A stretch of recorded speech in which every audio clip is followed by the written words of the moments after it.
कब ले बाबू साहब के प्रणाम करबो? पढ़ावा लिखावा लड़का के डीएम एसपी कलेक्टर बनावो। एक दिन समय है खुद बाबू साहब आगे प्रणाम करी हम। तो चलिए शुरू करते हैं। टेंगन माजी पिताजी कहनी है धान रुपया आ जाइए। बहु बड़ जात के काम कल छोड़ देले बानी हमने।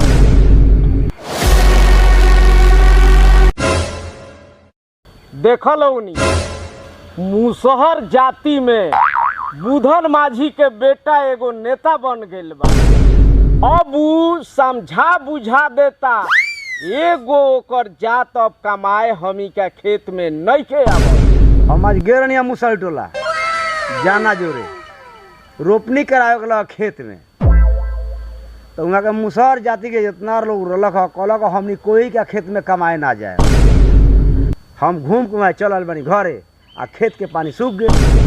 यही ला तोहनी के बैठौनी है जे पर कुछ विचार करल हमनी का खेत में वो कनी काम करे ना आई तो आवे वाला पीढ़ी में हमनी का दिक्कत हुई। पहिले जे बा ये गोड़ा के कहल जात ला काम करेला तो 10 गोड़ा आवत रहलक, लेकिन अब एको गोड़ा नहीं खे आवत। एगो काम कर 2 काठा जमीन बिका जाई त का है, लेकिन ओकरा के जमीन पर गिराइए के छोड़े के बा, ना तो हमी का उल्टा असर पड़ी प्रणाम करे के होई। ओकरा जमीन में रहे वाला आदमी बा तो जमीनों पर रखियो के।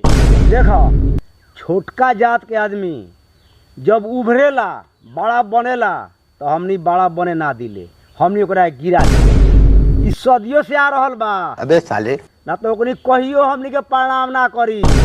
कुछ पैसों लाग जाए तो लगा दिया उनकरा के खत्मे कर दिया, खत्म हो जाई रही बांस ना बाजी बांस। ई विचार ठीक बा, बढ़िया बा। तो रुको जरा सबर करो। कहाँ जाता रहा भैया?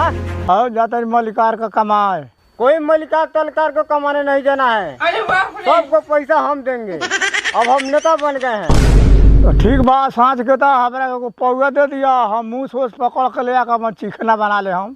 ठीक बा, मुँह से खास के खुश रहो न। हाँ ठीक बा, जा आराम से घरे सुता, अभियान तोर खर्चा हम दे हम जा। अभी मजा आएगा ना भिड़ो। आज से तोहनी के मेहरार हुआ चाहे बाल बच्चा कोनो बड़ जतिया के घरे कमाए ना जाए। अबे साले लड़का के पढ़ाई से लेके ओकर हर एक चीज के खर्चा हम दे हम। ठीक बा? अबे साले बताओ चाचा तोहर उम्र कितना बरस के भी? 70 साल के। 30 से 40 वर्ष के कोनो बड़ जात के लड़का तोरा के प्रणाम कोइले बा?